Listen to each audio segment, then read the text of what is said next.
ভাই আমি fed up. কেন আমি বলছি, মানে কলকাতায় যে বাস যে চলে, ওর যেখানে কন্ডাক্টর থাকে, ও conductor, operator, ticket collector, agent, দালাল, তুমি কি বে, তুমি তো সব রকমের কাজ করছো। মানে ওদেরকে নিয়ে আমি ফেড আপ। রিজন একটাই, ভাই যখন বাস ভর্তি থাকে তখন নেমে বলবে খালি খালি খালি, অনেক জায়গা আছে, অনেক জায়গা আছে, কাকিমা চেপে যান, দাদা চেপে যান, মাঝখানটা পুরো খালি।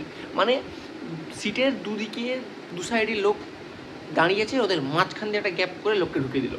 নিজেদের হাঁটার জায়গা নেই, লোক নিঃশ্বাস নিতে পারছে না, সাফোকেশনে মরে যাবে এরকম অবস্থা, কিন্তু তাও তাও দাঁড়িয়ে গেছে। তাও দাঁড়িয়ে গিয়ে বলছে কাকু হেভি জায়গা আছে দাদা, আসো আসো আসো, অনেক জায়গা অনেক জায়গা। আরে কোথায় ঢোকাবি, নিজের প্যান্টের পকেটে? মানে আমার রুম থেকে আমার হসপিটালের ডিস্টেন্স 9 কিলোমিটার, মাত্র 9 কিলোমিটার। কিন্তু এরা যে আমাকে বাসে যে স্পিডে নিয়ে যায়, আমার ওটা পুরো 69 কিলোমিটারের ফিলিং লাগে ভাই। আমার হার্ডলি যেতে লাগবে ম্যাক্স টু ম্যাক্স 30 মিনিটস। কিন্তু কী করে যাব? একটা সিগন্যালের পরে একটা সিগন্যাল খেতেই যাচ্ছে, যাওয়ার নাম ধরে না।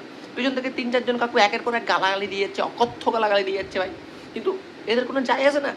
বডিতে একটা প্রোটেক্টিভ লেয়ারের শিল্ড লাগিয়ে রেখেছে, যে শিল্ড গালাগালি রেজিস্ট্যান্স, গালাগালি এদের কিচ্ছু করতে পারবে না।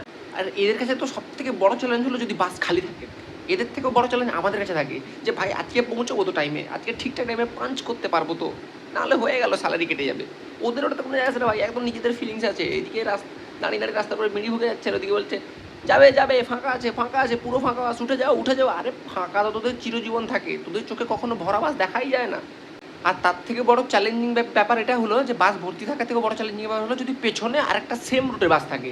ভাই মানে প্যাসেঞ্জার সিটের উপর বসে বাসের ছাদে মাথা লেগে যাচ্ছে, ওদের ওতে তো হুঁশ নেই কে আগে পৌঁছে, প্যাসেঞ্জার নিক বানানি, কে আগে পৌঁছবে ডেস্টিনেশনে। Fast and furious 108।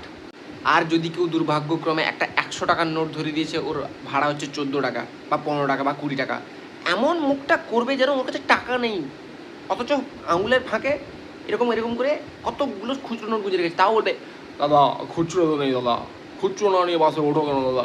আরে আরে ব্যাংক থেকে, এটিএম থেকে যদি 100 টাকার নোট দেয়, আমি কী করবো? মাঝখান থেকে কেটে ওটাকে 50 করে দেবো?